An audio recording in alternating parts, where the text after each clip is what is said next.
Merhaba arkadaşlar, Ören Hanım YouTube kanalıma hoş geldiniz. Bugün size bebek ve çocuklar için harika bir yelek robası anlatacağım. Farklı bir model olacak. Eminim sizler de çok beğeneceksiniz. İstek üzerine paylaşacağım arkadaşlar. Hatta yeleğin şimdi dediğim gibi robasını anlatacağım. Sonra tamamında video olarak, bütün bir video olarak paylaşacağım. Eğer ki siz altına farklı bir desen uygulamak istiyorsanız bu videoyu izlersiniz. Alt kısmında da dilediğiniz deseni uygulayabilirsiniz diye. Evet, robamız nasıl arkadaşlar? Robamız artırma ilmeği bir değil 4 olacak. O 4 ilmeği buğday başağı deseni yapacağız arkadaşlar. O şekilde ayarlayacağız. İp önemli arkadaşlar. İpin kalınlığı önemli. Elinizin sıkılığı, genişliği önemli. Benim yaptığım şöyle 100 gram 250 metre ip kullanacağım. Şiş olarak da 3,5 numara şiş kullanacağım. Elim normal arkadaşlar. Benim ördüğüm 3 yaşa kadar olur. 1 yaş 3 yaş arası rahatlıkla olur ama sizin eliniz sıkıysa, ipiniz inceyse daha küçük olabilir. Onu da söyleyeyim arkadaşlar. Dilerseniz yorum kısmında size yardımcı olurum. Eliniz sıkıysa, kaç yaşa örmek istiyorsanız yorum kısmına yazın, yardımcı olurum. Şiş olarak misinalı şiş kullanacağım arkadaşlar. Çok rahat oluyor. İlmekleri başka farklı bir şişe aktarmanıza gerek kalmıyor. Rahat oluyor. Tavsiye ederim. Tuhafiyelerde satılıyor arkadaşlar. Rahatlıkla bulabilirsiniz. Evet. Dediğim gibi 1-3 yaş arası için, 2,5-3 yaş arası için 84 tane tek sayı 84 tane ilmek atarak başlayacağım. Evet, ipimi ikiye katladım. Hazırsanız hadi bakalım başlayalım. Bismillahirrahmanirrahim. Yeleğin alt etek ucuna da arkadaşlar yıldız deseni uygulayacağım. 3 renk olarak çalışacağım. Robasını kremle öreceğim. Dediğim gibi takipte kalın inşallah. Benimle aynı deseni uygulamak isterseniz 1-2 güne devamını paylaşacağım. Evet, tek sayı 84 ilmek atalım. Sonrasını göstereceğim. Evet, şişime 84 tane ilmeğimi attım. Şimdi haroşa öreceğim. Haroşayı ben ön yüzden de düz, arka yüzden de düz olarak örüyorum.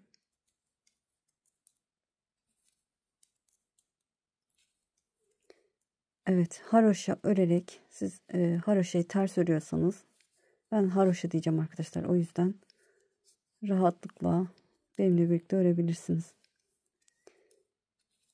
Evet, haroşa örerek sıranın sonuna kadar ilerleyelim. Evet, haroşa örerek sıranın sonuna yaklaştım. Son 2 ilmeğim kaldı. Onları da örüp sıramı tamamlıyorum. Çevirdim. Bakın ön yüzde bir sıra haroşam oluştu bile. İpi kendime doğru alıyorum. İlk ilmeğimi örmeden sağ şişimi alıyorum ki kenar düzgün olsun.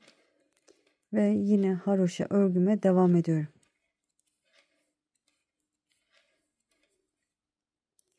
Evet. Toplamda 4 sıra haroşa olacak şekilde örelim. Sonrasını göstereceğim. Evet, gördüğünüz gibi 4 sıra haroşa olacak şekilde ördüm. Artık roba artırmalarımıza başlayacağız. Bu sırada düğmeliğimizi de yapacağız. Artırmalarımızı delikli bir şekilde yapacağımız için arkadaşlar işaretleyici koymayacağım. Evet, hadi bakalım. Şöyle. İlk önce kenar bant olarak arkadaşlar 7 ilmek ayarlayacağım. 1 düğmeliğini de açacağım. Şimdi 2 3 ilmek haroşadan sonra bir doladım. Sıradaki 2 ilmeğin ikisini bir ördüm. 3 4 5 oldu. 6 7 ilmek haroşa diyelim. Bakın 7 ilmek haroşa. Evet, 7 ilmek haroşadan sonra 7 ilmek düz örüyorum. 1 2 3 4 5 6 7. Evet, şimdi ön için 14 ilmek örmüş olduk. Şimdi bir tane artırma yapıyorum. Evet, roba artırmamız için desen yapacağız. Artırdıktan sonra sıradaki 2 ilmeği örmeden sağ şişimi aldım. Baştakini arkadan sol şişime geçiriyorum. Sağ işimi yavaşça çekip ikinci ilmeği önden alıp sol işime aktardım ve sırayla düz örüyorum. 1 2. Ortadaki ilmeklerimizi önden bir tanesini sağa bir tanesini sola alıyoruz arkadaşlar. Sıradaki iki ilmeği de örmeden sağ işimi aldım. Baştakini önden sol işime geçirdim. Sağ işimi yavaşça çekip ikinci ilmeği arkadan alıp sol işime aktardım ve sırayla düz örüyorum. 1 2. Evet. Desenimizi yaptık. Desen 4 ilmekten sonra bir doladık. Artırma ilmeklerimiz 4 tane desenli olacak. Artırmamı yaptım. Kol için 9 ilmek örüyorum. 1 2 düz örerek ilerliyorum. 3 4 5 6 7 8 9. Evet, buradaki artırmayımızı, desenimizi yaptığımız gibi aynı işlemi yapacağız. Bir doladım. Sıradaki 2 ilmeği bakın. Şöyle de yapabilirsiniz. Önce sağ işinizden çıkartın. Baştakini bakın sol şimi aldım. İkinci ilmeği de sağ şimi alıp sol şimi aktarıyorum ve sırayla düz örüyorum. 1 2 böyle daha kolay olur. Diğer ikisini de sonra göstereceğim. Kolay yöntemini. Şimdi şöyle bunu bu şekilde yapalım. Bakın 2 ilmeğimi örmeden sağ şimi aldım. Baştakini sol şimi aktardım. Sağ şimi çekip arkadan ikinci ilmeği alıp sol şimi aktardım. Ve sırayla düz örüyorum. 1 2. Evet, ne yaptık? Ortadaki iki ilmeğimizi yanlara aldık. Bir doladım.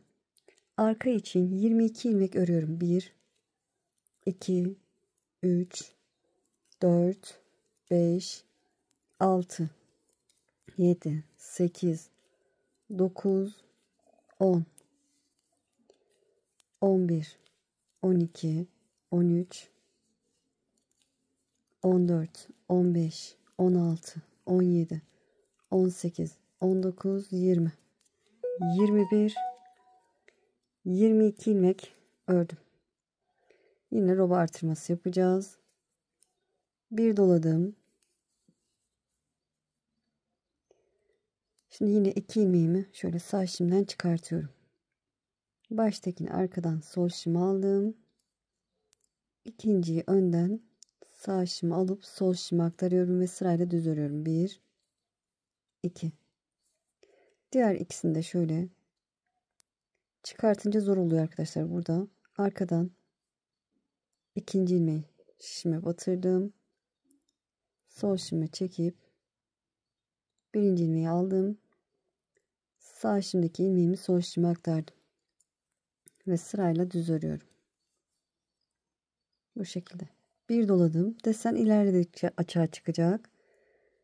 Kol için 9 ilmek örüyorum. 1 2 3 4 5 6 7 8 9. Yine desen artırmalarımı yapacağım. Bir doladım. Sıradaki iki ilmeği sol şişimden bıraktım. Baştakini sol şişime geçirdim. İkinciyi önden sağ şişime aldım ve sol şişime aktardım. Sırayla ikisini düz ördüm. Evet, burada kolay yöntemi şu şekilde örebilirsiniz arkadaşlar. Şöyle ilk önce ikinciyi bakın arkadan girip ikinci ilmeği düz örün. Bunu da göstermek istiyorum size.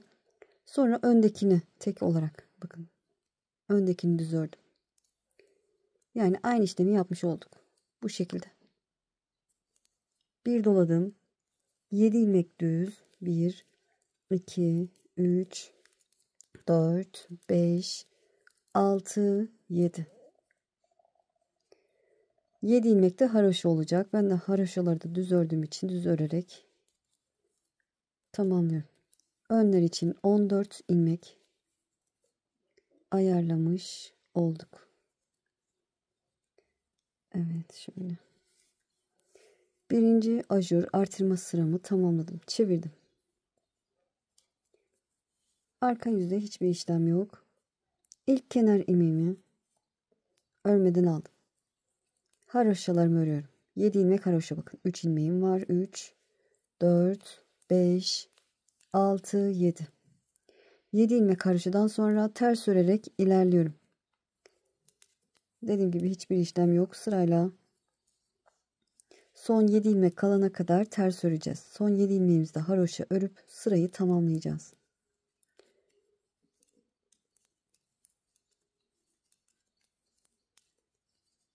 Artırdığımız ilmekler de ters. Evet, son 7 ilmek kalana kadar ters örerek ilerleyelim. Evet, son 7 ilmek kalana kadar ters örerek ilerledim. Son 7 ilmeğimde haroşa örerek ilerliyorum.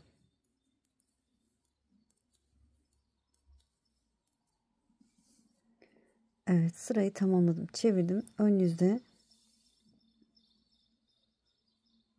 ikinci artırma sıramızdayız.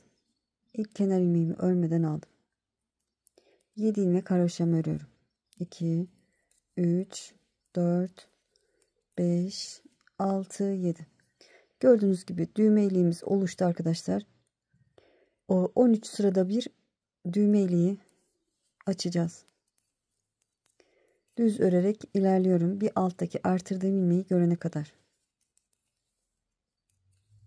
Evet, bakın bir alt sırada bu ilmeği artırmışım. O ilmeğimi örüyorum. Onu ördükten sonra bir doladım. Yine desenimizi aynı şekilde yapacağız. 2 ilmeğimi bakın sol şimdiden çıkardım. Baştakini bu şekilde arkadan aldım. İkinci ilmeği de önden alıp sol şime aktardım. Sırayla düz örüyorum. 1, 2. Diğer ikisinde bakın böyle daha kolay olur. Diğer öğrettiğim gibi de yapabilirsiniz. Yapamazsanız bu şekilde de yaparsanız daha kolay olur. Önce ikinci ilmeğimi düz örüyorum. Sonra baştaki birinci ilmeğimi düz örüyorum. Görüntüsü bu. Sonra bir doladım. Düz örerek ilerliyorum. Bir alttaki artırdığım ilmeği görene kadar.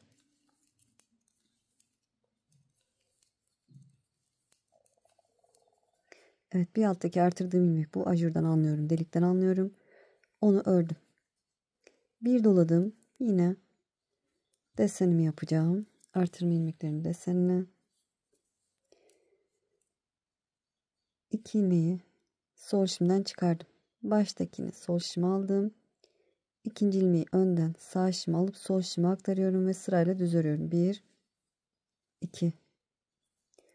Diğer 2 ilmeği de ilk önce arkadan ikinci ilmeği düz ördüm. Sonra öndeki ilmeği düz ördüm. Bu şekilde. Evet, desen de tam açığa çıkmadı. Biraz ilerledikçe tam çıkacak arkadaşlar.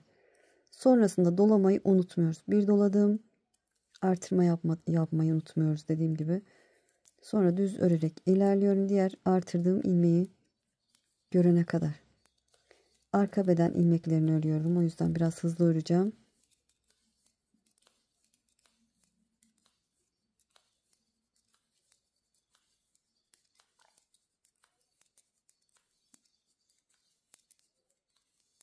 Evet.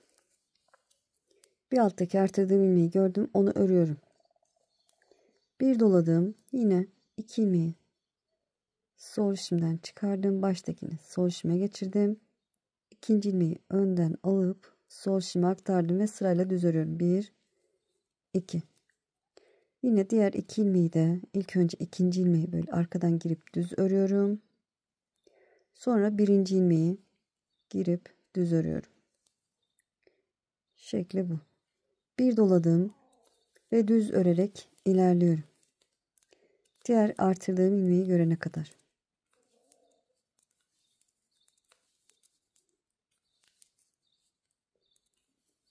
Evet, bir alttaki artırdığım ilmek bu. Onu örüyorum.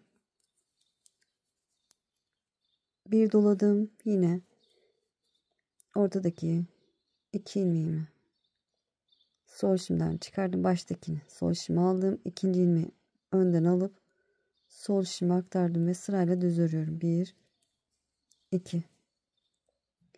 Diğer 2 ilmeği de ilk önce ikinci ilmeği arkadan şöyle girip düz örüyorum. Sonra öndeki ilmeği düz örüyorum. Bu şekilde. doladım ve düz örerek ilerliyorum.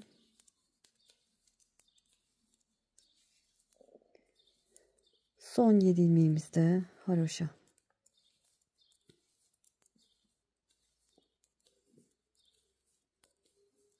Evet, ikinci artırma sıramı tamamladım. Çevirdim. Arka yüzde yine hiçbir işlem yok. Bir alt sırada arka yüzde ne yaptıysak aynı işlemi yapacağız. Baştaki 7 ilmeğimiz haroşa. 2, 3, 4, 5, 6, 7. 7 ilmek haroşadan sonra ters örerek ilerliyorum.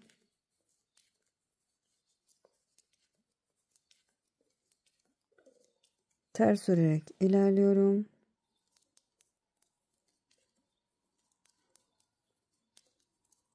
Son 7 ilmek kalana kadar ters örerek ilerleyelim.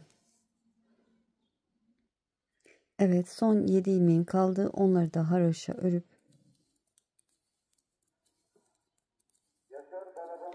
sırayı tamamlıyorum. Evet, son 7 ilmeğimizi haroşa ördük, çevirdik. Üçüncü artırma sıramdayım. Yine 7 ilmek haroşamı örüyorum. 2, 3, 4, 5, 6, 7. 7 ilmekten sonra düz örerek ilerliyorum. Yine bir alttaki artırdığım ilmeği görene kadar. Saymama gerek yok. Her sırada artıyor. O yüzden bakın bir alttaki artırdığım ilmeğimi ördüm. Bir doladım. Yine desen yapacağız robalarımıza. 2 ilmeği örmeden sol şimden çıkardım. Baştakini sol şim aldım. Arkadakini önden sağ şim alıp sol şimi aktardım. Ve sırayla düz örüyorum. Diğer 2 ilmeği de önce arkadan girip ikinci ilmeği düz örüyorum. Sonra baştaki ilmeği düz örüyorum. Evet, desenimiz bu arkadaşlar. Doladım ve düz örerek ilerliyorum.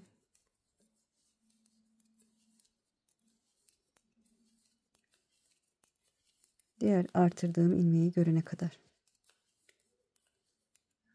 Evet, bir alttaki artırdığım ilmek bu. Onu örüyorum.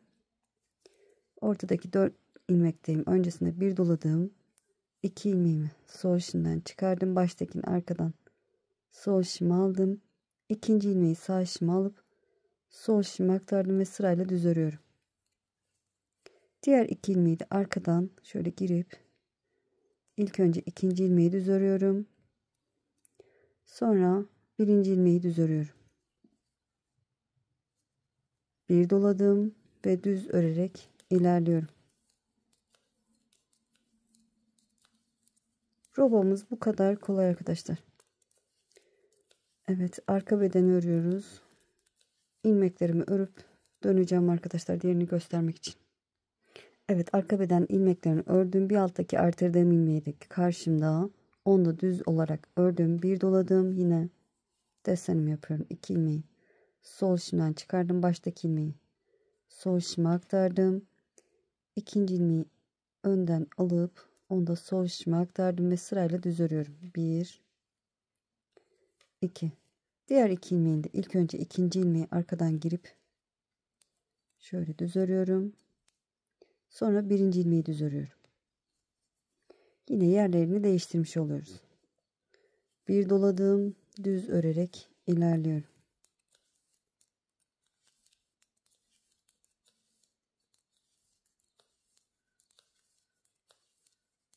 Evet, ne yapıyoruz? Bir alttaki artırdığım ilmeği gördüm ve onu da ördüm. Ortadaki 4 ilmekteyim. Öncesinde bir doladım. 2 ilmeği sol şimden çıkardım. Baştakini sol şime aldım. Arkadakini önden sağ şime alıp sol şime aktardım ve sırayla düz örüyorum. Diğer 2 ilmeğini de ilk önce ikinci ilmeği arkadan girip düz örüyorum. Şöyle. Sonra birinci ilmeği düz örüyorum. Bir doladım ve düz örerek ilerliyorum.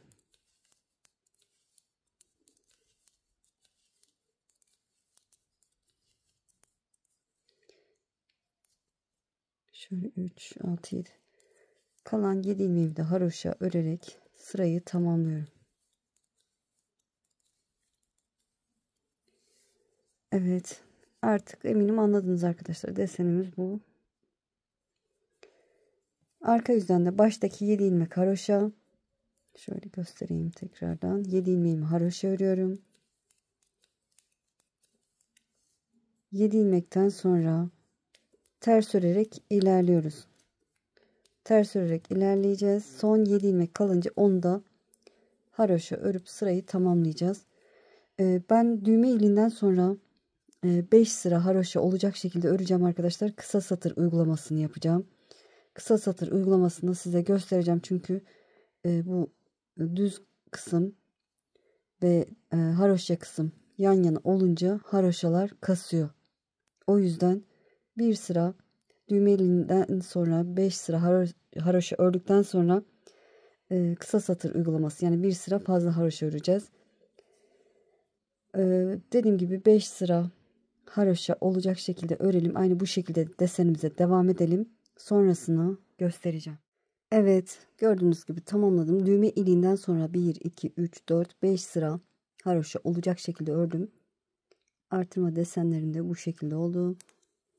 Şimdi kısa satır için 7 ilmek haroşamı örüyorum. Bu 1, 2, 3, 4, 5, 6, 7. 7 ilmeğimi ördüm. İpi kendime doğru aldım. Sıradaki düz ilmeği, yani 8. ilmeği örmeden sağ şişimi aldım. Ve çeviriyorum. Bakın ipi yine önde. Yani bu ilmeğin etrafını dolamış olduk. Bu ilmeği yine örmeden sağ şişimi aldım. Ve diğer 7 ilmeğimi haroşa olarak örüyorum. Burada bir diş haroşa fazla örmüş olduk. Yaparsanız güzel muntazam durur arkadaşlar. Diğer türlü kasıyor bu kısım. Tavsiye ederim. Yapmasanız da olur ama yaparsanız daha güzel durur. Evet, çevirdim. İlk kenar ilmeğimi örmeden aldım. 7 ilmek haroşamı örüyorum. 2, 3, 4, 5, 6, 7. 7 ilmek haroşadan sonra bu örmeden aldım. İpi etrafından dolamıştım bu ilmeği. 8. ilmeği, onu örmeden sağ işimi aldım. O etrafına doladığım ilmeği de bakın alıyorum. İlmek olmuş oldu o. Şöyle şu şekilde. Düz ilmek önde duracak. O etrafına doladığım ilmeği sakın bırakmayın arkadaşlar. Bunu bu şekilde alıyorum. Ya o düz önde, diğer etrafını doladığım ilmek arkada olacak. Ve bu şekilde yönünü çevirip düzgün dursun diye ikisini bir düz olarak örüyorum. Bakın hiçbir çirkin görüntü olmadı. Ve yoluma devam ediyorum. Roba kısaltma, pardon, özür dilerim. Kısa satır uygulamamız bu arkadaşlar. Diğer tarafı da aynı şekilde yapacağız. Şöyle ilerleyelim arkadaşlar. Bu sırayı tamamlayalım. Orayı arka yüzde yapacağız. Evet, desenimizde yapacağız arkadaşlar. Evet, tamamlayıp döneceğim. Evet, sırayı tamamladım. Çevirdim. Arka yüzdeyim. Dediğim gibi bu tarafı arka yüzde yapacağız. Şöyle ilk kenar ilmeğimi örmeden aldım. 7 ilmek haroşamı örüyorum. 2, 3, 4, 5, 6, 7. 7 ilmek haroşadan sonra ipi kendime doğru aldım. Sıradaki, yani 8. ilmeği örmeden sağ işimi alıyorum. Ve çeviriyorum. Çevirdim. Şöyle. Bakın yine ip kendime doğru. Bu ilmeği örmeden yine sağ işimi alıyorum. Kalan 7 ilmeğimi haroşa örerek sırayı tamamlıyorum. Burayı da bir diş haroşa fazla örmüş olduk. Çevirdim. 7 ilmek haroşamı örüyorum. 2, 3, 4, 5, 6, 7. 7 ilmek haroşadan sonra 8. ilmeği, o etrafından ip dolandırmıştım o ilmeği. Örmeden sağ işimi alıyorum. O doladığımı da alıyorum arkadaşlar. Bu şekilde şöyle genişletiyorum. Bu sefer doladığım ilmek önde, diğeri arkada gördüğünüz gibi. Tekrar sol şişime geçirdim. İpimi öne aldım. Bu ikisini bir arkadan girerek, bakın arkadan öne doğru girerek ters örüyorum. Bu şekilde. Ön yüzden görüntüsü bu. Ön yüzden görüntüsüne dikkat edin. Düzgün muntazam duruyorsa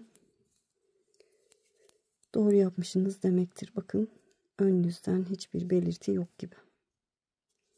Evet, ne kadar da bir bu şekilde kısa satır uygulayacağız arkadaşlar. Düğme iliklerimizi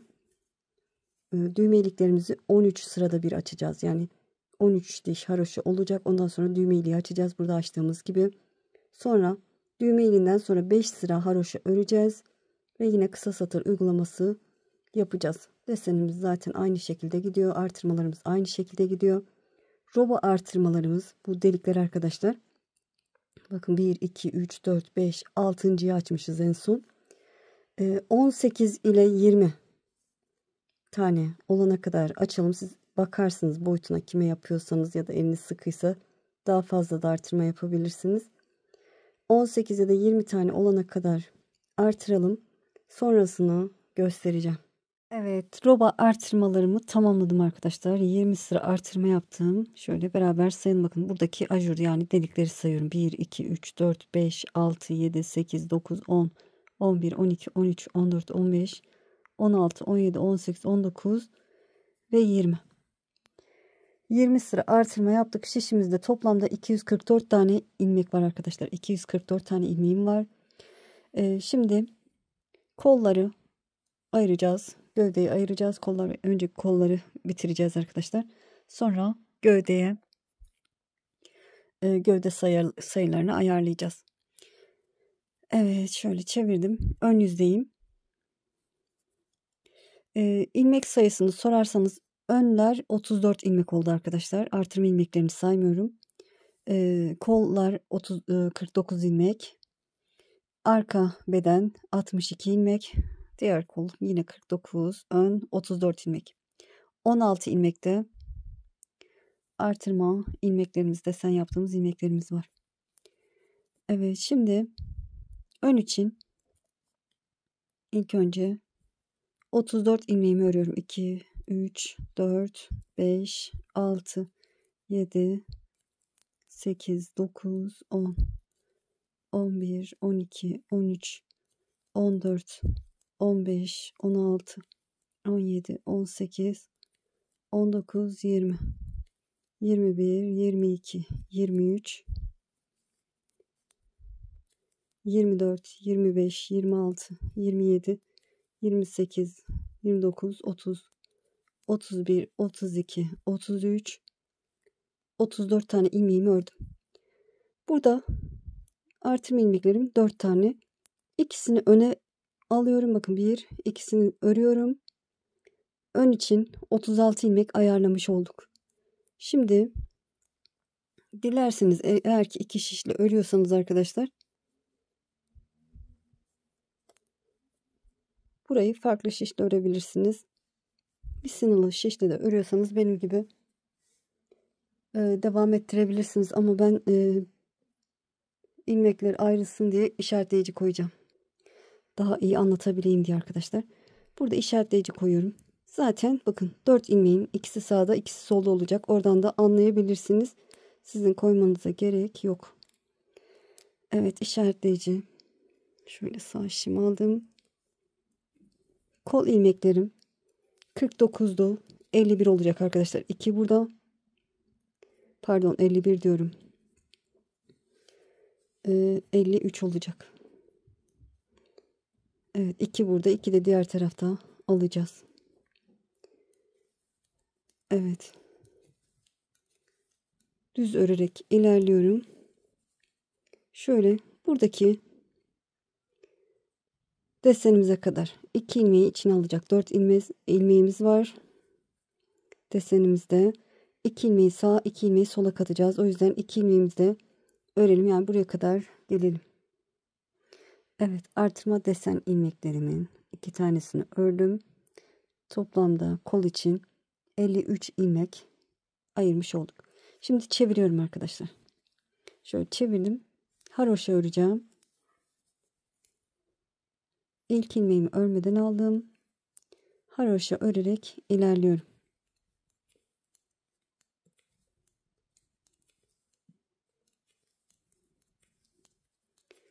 ...53 ilmeğimi haroşa olarak öreceğim.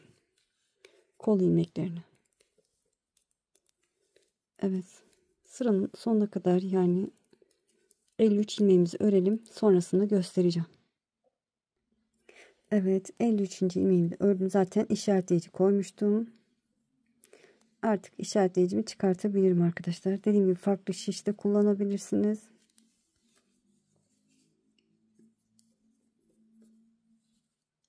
Evet, ben farklı şiş kullanacağım. Şöyle 3,5 numara şiş bulayım. Evet, kolay anlatabilmek adına şöyle ipi kendime doğru aldım. İlk ilmeğimi örmeden alıyorum. Haroşa örerek ilerliyorum. 4 sıra haroşa öreceğim arkadaşlar. Birinci sıra haroşamız bakın önünüzde oluştu bile.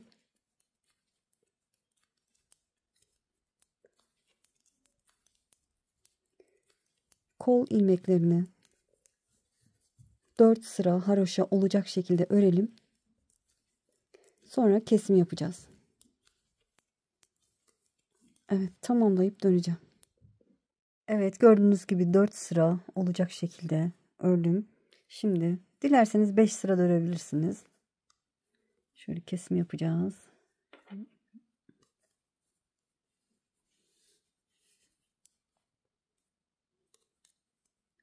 İlk ilmeğin yönünü çevirdim. Onu sol şişime aktardım. 2 ilmeğin ikisini bir örüyorum. İlmeğimi sol şişime aktarıyorum. İkisini bir örüyorum. İlmeğimi sol şişime aktardım. 2 ilmeğin ikisini bir örüyorum. Ne sıkı ne geniş nasıl ördüysek o şekilde kesimimizi yapalım. Evet.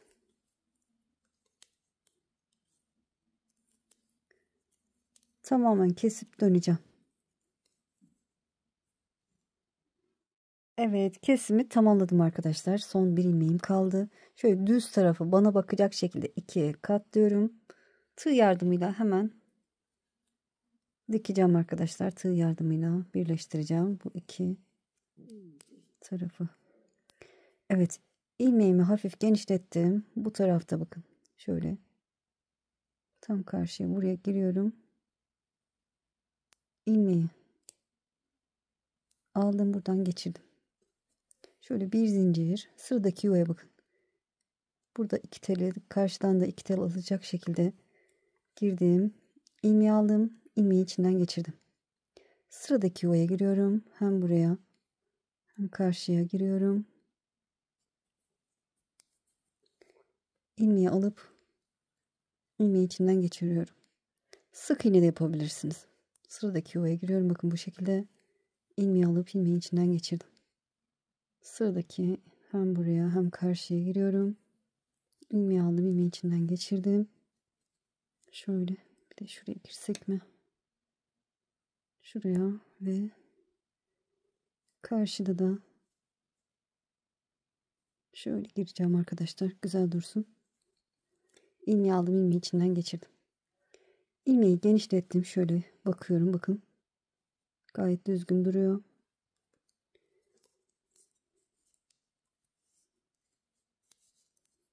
İlmeği aldım.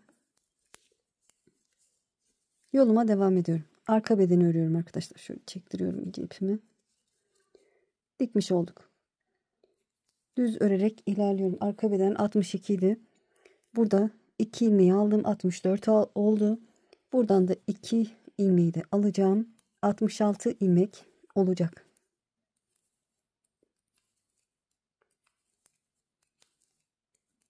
Evet. Diğer kol ilmeklerine kadar ilerliyoruz arkadaşlar. 66 ilmeğimizi öreceğiz. Sonra kol ilmeklerini 4 sıra haroşa örüp keseceğiz. Evet. Şöyle dediğim gibi 66 ilmeğimizi örelim. Sonrasını göstereceğim. Evet, arka beden için 66 ilmeğimi ördüm. Şunu söylemeyi unuttum arkadaşlar. Burada bir ilmek artırma yapmış olduk. Çünkü ne yaptık? Bir ilmekle yukarıya geldik ve o ilmeği şişimize aktardık ve Bir ilmek burada artırma yapmış olduk. Şimdi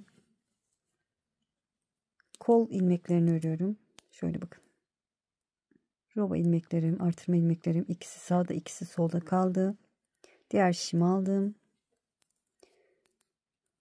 Haroşa öreceğim yine. 53 ilmeğimi örüyorum.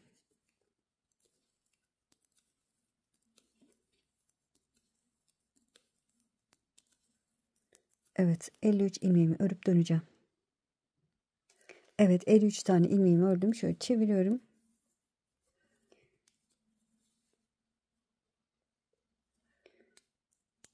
Haroşa öreceğim. Diğer kolu ördüğüm gibi arkadaşlar 4 sıra haroşa örüp kesim yapacağım. Sonra dikimini yapacağım. Evet, 4 sıra örelim. Sonra kesimimi yapalım arkadaşlar. Kesimimizi yapalım. Birleştirmenin sonunda size göstereceğim ne yapacağınızı. Gördüğünüz gibi kol ilmeklerimi 4 sıra haroşa olacak şekilde ördüm.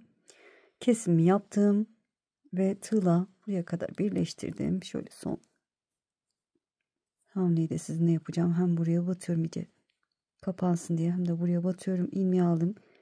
İlmeği içinden geçirdim. İlmeğimi genişlettim. Bu ilmeğimi alıp sol şişime geçiriyorum. Örmeden de gidebilirsiniz ama şimdi öreceğim arkadaşlar. Şöyle örüyorum ve yoluma devam ediyorum. Evet, şöyle düz örerek, bakın gayet güzel birleşti. Düz örerek ilerleyelim. Son 7 ilmeğimizde haroşa örüp sırayı tamamlayalım. Evet, robayı tamamladık arkadaşlar. Sırayı tamamladım. Robamız tamamlanmış oldu. Siz dilerseniz istediğiniz modeli uygulayabilirsiniz. Benimle aynı deseni uygulamak isterseniz inşallah birkaç güne tamamının yapımını paylaşacağım. Siz farklı desen uygulamak isterseniz burada 3 sıra haroşa örüp sonra ilmek sayısına göre deseni ayarlarsınız arkadaşlar. O şekilde devam ettirebilirsiniz. Ya da dediğim gibi benimle aynı deseni uygulayabilirsiniz. Şişimizde toplamda 140 tane ilmeğimiz var arkadaşlar. 140 ilmeğimiz var. Gayet güzel bir roba çalışması oldu. Şöyle kol genişliği de ideal, gördüğünüz gibi. Böyle. Evet, yaka genişliği de gayet ideal. İnşallah anlatımdan memnun kaldınız. Beni izleyerek yaptığınız için çok çok teşekkür ederim. Şöyle göstermeye çalışacağım. Misinalı şiş olduğu için kıvrılıyor arkadaşlar. Beni izleyerek yaptığınız için çok çok teşekkür ederim. Kanalıma abone değilseniz abone olursanız sevinirim. Abonelik tamamen ücretsiz. Videolarımı beğenip paylaşırsanız, yorum yaparsanız bana destek olmuş olursunuz. Şimdi değil, ileride örmek istiyorum derseniz kaydet butonuna basın. Daha sonra kaydettiğiniz videolar arasında bulabilirsiniz. Sizi çok seviyorum. Kendinize iyi bakın. Allah'a emanet olun. Hoşça kalın.